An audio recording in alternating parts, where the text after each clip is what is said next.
ആദ്യമായി ഈ ആൾത്താരുടെ മുന്നിൽ സാക്ഷ്യം പറയാൻ അനുവദിച്ച അമ്മ മാതാവിനും തിരുക്കുമാരനും കോടാനുകോടി നന്ദി. എൻ്റെ പേര് അനിൽകുമാർ. ഇതെൻ്റെ ഭാര്യ സ്മിത, മക്കളായ ജഗൻ, മഹാലക്ഷ്മി. ഞങ്ങൾ കായംകുളത്ത് നിന്നും വരുന്നു. ഞാൻ വിദേശത്ത് ഓയിൽ ആൻഡ് ഗ്യാസിൽ നല്ല രീതിയിൽ എൻജിനീയറിംഗ് ജോലി ചെയ്തിരുന്ന ഒരു വ്യക്തിയാണ്. 2019 നാട്ടിലെത്തിയപ്പോഴാണ് ഈ കോവിഡ് മഹാമാരി പടർന്നു പിടിക്കുന്നത്. ആ സമയത്ത് എൻ്റെ ജോലി നഷ്ടപ്പെട്ടു. നീണ്ട 4 വർഷം നിരന്തരം നിരവധി ജോലിക്ക് അപ്ലൈ ചെയ്യുകയും 50ഓളം ഇൻ്റർവ്യൂകളിൽ പങ്കെടുക്കുകയും ചെയ്തിട്ടും ഒരു ജോലിക്കും എന്നെ സെലക്ട് ചെയ്തിട്ടില്ല, ഒന്നിനും വിളിച്ചിട്ടുമില്ല. അങ്ങനെ ഇരിക്കുമ്പോഴാണ് എൻ്റെ ഭാര്യാമാതാവ് വഴി കൃപാസനത്തെപ്പറ്റി അറിയുന്നതും ഞങ്ങൾ ഇവിടെ വന്ന് പ്രാർത്ഥിക്കുന്നതും. അപ്പോൾ വെളിയിലുള്ള നീണ്ട തിരക്കിനോട് അന്വേഷിക്കുമ്പോഴാണ് ഇവിടുത്തെ ഉടമ്പടിയെപ്പറ്റിയും നിയോഗങ്ങളെപ്പറ്റിയും അറിയുന്നതും. അങ്ങനെ 2024 സെപ്റ്റംബർ 2-ാം തീയതി ഞങ്ങൾ ഉടമ്പടി എടുത്തു. ഉടമ്പടി എടുത്തതിന് ശേഷമാണ് ഞാൻ എൻ്റെ ഒരു സുഹൃത്ത് വഴി അബുദാബിയിൽ ജോലിക്കായിട്ട് പോയി. പക്ഷേ അവിടെ ചെന്നപ്പോൾ എനിക്ക് കിട്ടിയ ജോലിയിൽ ഞാൻ എൻ്റെ എക്സ്പീരിയൻസ് വെച്ചിട്ടുള്ള ജോലിയല്ലായിരുന്നു ആ കിട്ടിയത്. അപ്പോഴും മാതാവിനോട് പ്രാർത്ഥിച്ചുകൊണ്ടേയിരുന്നു, എനിക്ക് നല്ലൊരു ജോലിയിലേക്ക് മാറ്റം തരണേ എന്ന്. നിരന്തരമായി ഞങ്ങളുടെ പ്രാർത്ഥനയും ചൊവ്വാഴ്ചത്തെ ഉടമ്പടിയിൽ പ്രാർത്ഥിക്കുകയും ചെയ്തതിലൂടെ മാതാവിൻ്റെ അനുഗ്രഹത്താൽ പുതിയൊരു ഇൻ്റർവ്യൂവിന് അറ്റൻഡ് ചെയ്യുകയും നല്ല രീതിയിലുള്ള ഒരു ജോലിയിലേക്ക് സെലക്ഷൻ ആവുകയും ചെയ്തു. അപ്പോൾ വീണ്ടും അടുത്ത പ്രതിസന്ധിയിലെത്തി. പഴയ കമ്പനിയിൽ നിന്നും വിസ ക്യാൻസൽ ചെയ്യാതെയും COC തരാതെയും അവർ ഡിലേ ആക്കിക്കൊണ്ടേയിരുന്നു. വീണ്ടും മാതാവിനോട് പ്രാർത്ഥിക്കുകയും ഞങ്ങൾ ചൊവ്വാഴ്ചത്തെ ധ്യാനം കൂടി അതിലൂടെ മാതാവിനോട് നിരന്തരം പ്രാർത്ഥിച്ചുകൊണ്ടേയിരുന്നു. അതിൻ്റെ ഭാഗമായിട്ട് വിസ ക്യാൻസൽ ചെയ്യുകയും പുതിയ കമ്പനിയിൽ ജോയിൻ ചെയ്യാൻ സാധിക്കുകയും ചെയ്തു. അതിനുശേഷം ജോലിയിൽ കയറിയതിന് ശേഷമാണ് ഡ്രൈവിംഗ് ലൈസൻസ് അടുത്ത പ്രതിസന്ധിയായി. UAE ഡ്രൈവിംഗ് ലൈസൻസ് ലഭിക്കുവാൻ വളരെ ബുദ്ധിമുട്ടാണ്. ആദ്യ അറ്റംപ്റ്റിൽ ഫെയിലായി. വീണ്ടും അത് നിയോഗം വെച്ച് പ്രാർത്ഥിച്ച് അടുത്ത ടെസ്റ്റിൻ്റെ ദിവസം ഞാൻ ഇവിടുത്തെ ഉപ്പ് വെള്ളത്തിൽ കലക്കി കഴിച്ച് പ്രാർത്ഥിക്കുകയും വിശുദ്ധ തൈലം കയ്യിൽ പുരട്ടി ടെസ്റ്റിന് അറ്റൻഡ് ചെയ്യുകയും ചെയ്തു. അതിൻ്റെ ഫലമായിട്ട് അടുത്ത ചാൻസിൽ ഡ്രൈവിംഗ് ടെസ്റ്റ് പാസ്സായി. അങ്ങനെ അതും സാധ്യമായി കിട്ടി. അതിനുശേഷമാണ് എൻ്റെ ഭാര്യയ്ക്ക് നീണ്ട 30 വർഷമായിട്ട് മൈഗ്രെയിൻ ഉണ്ട്. നിരവധി മരുന്നുകൾ കഴിച്ചിട്ടും അതിനൊന്നും മാറ്റമൊന്നും ഉണ്ടായില്ല. ഉടമ്പടിയിലൂടെയാണ് അതിനുശേഷം നിരന്തരമായ പ്രാർത്ഥനയുടെ ഫലമായി ഒരു മരുന്നും കഴിക്കാതെ മൈഗ്രെയിൻ ഭാര്യയുടെ മാറി. എൻ്റെ മകനും മൈഗ്രെയിൻ്റെ ചെറിയ തുടക്കമായിരുന്നു, അതും മാറിക്കിട്ടി. അതുപോലെ തന്നെ ഭാര്യയ്ക്ക് ഈ മൂക്കിലൂടെ ഇങ്ങനെ വെള്ളം പൊയ്ക്കൊണ്ടിരിക്കുന്ന ഒരു അവസ്ഥയുണ്ടായിരുന്നു. അതും ഈ വിശുദ്ധ തൈലം പുരട്ടി പ്രാർത്ഥിച്ചതിൻ്റെ ഫലമായി അതും മാറിക്കിട്ടി. പിന്നെ അതുപോലെ തന്നെ ഞങ്ങൾക്ക് KSFയിൽ ചിട്ടി ഉണ്ടായിരുന്നു. ഞങ്ങൾക്ക് നിരവധി കടബാധ്യതകൾ ഈ ഒരു ജോലിയില്ലാത്ത സമയങ്ങളിലുള്ളതിനാൽ അത് സാധ്യമാക്കുന്നതിന് വേണ്ടി KSFയിൽ ഒരു ചിട്ടി ചേർന്നു.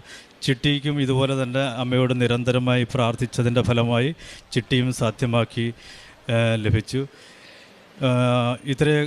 അതിന് പ്രേക്ഷിത പ്രവർത്തനത്തിൻ്റെ ഭാഗമായി ഞങ്ങൾ ഇവിടുത്തെ കൃപാസന പത്രം ഹോസ്പിറ്റലുകളിലും ഓട്ടോ സ്റ്റാൻഡുകളിലും, ഞാനിവിടുന്ന് ബസ് കയറി സൂപ്പർഫാസ്റ്റിൽ കയറി കൊല്ലത്തും നിരവധി സ്ഥലങ്ങളിലൊക്കെ ഇങ്ങനെ കൊണ്ടു കൊടുക്കുകയും ചിലർ മേടിക്കും, ചിലർക്ക് വേണ്ട, അങ്ങനെയുള്ളവരോട് പറഞ്ഞ് ഞങ്ങൾക്ക് കിട്ടിയ ഈ അനുഭവങ്ങളുടെ വെളിച്ചത്തിൽ സംസാരിച്ചതിന് കൊടുക്കുകയൊക്കെ ചെയ്യുകയുണ്ടായി.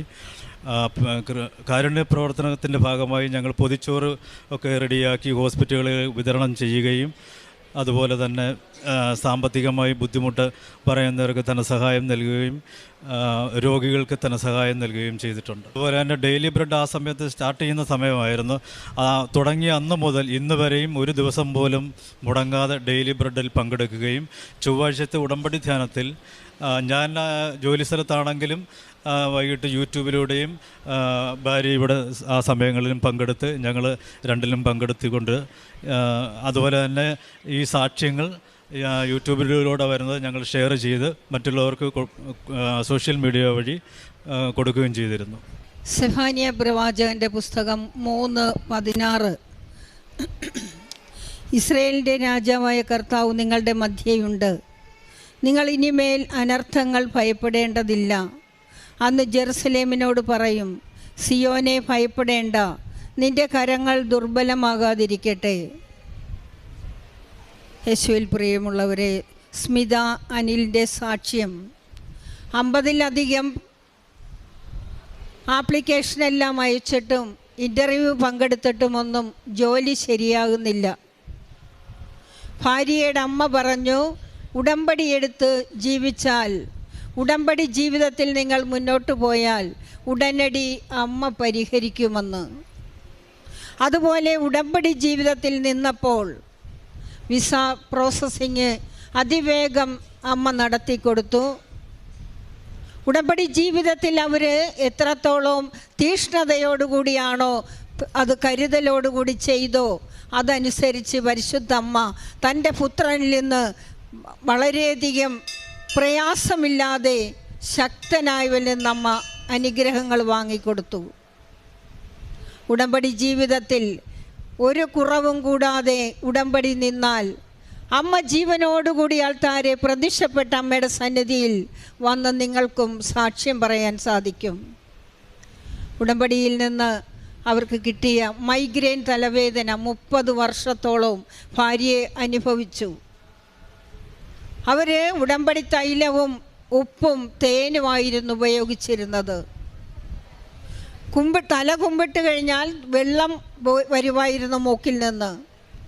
അവിടെയെല്ലാം അവരുപയോഗിച്ചത് ഈ ഉടമ്പടി നേർച്ച വസ്തുക്കളായിരുന്നു. അമ്മയുടെ കൂടെ കൂടിയതിൽ മുതൽ അവർക്ക് മോനിയുണ്ടായിരുന്ന മൈഗ്രെയിൻ്റെ തലവേദനയും എല്ലാം അമ്മ മാതാവ് എടുത്തു മാറ്റി ശക്തനായവനെന്ന് വൻ കാര്യം ചെയ്തു കൊടുത്തു. വിശുദ്ധമായവ വിശുദ്ധിയോടുകൂടി ചെയ്യുന്നവർ വിശുദ്ധരാകും, അവ അഭ്യസിക്കുന്നവർ രക്ഷ കണ്ടെത്തും. ഇങ്ങനെ ഉടമ്പടി ജീവിതത്തിൽ അമ്മയോടുകൂടി ചേർന്ന് നിന്ന് അമ്മയിൽ സമർപ്പിച്ചത് അമ്മ തൻ്റെ തമ്പുരാനോട് പറഞ്ഞ് ഉടനടി പരിഹരിച്ചു. അമ്മ വഴി ഇവർക്ക് നൽകിയ വൻ കൃപകൾക്ക് പരിശുദ്ധ അമ്മ വഴി ഈശോയ്ക്ക് കരങ്ങളടിച്ച് നമുക്ക് നന്ദി പറയാം. അത്യപൂർവ ദൈവാനുഭവങ്ങൾ.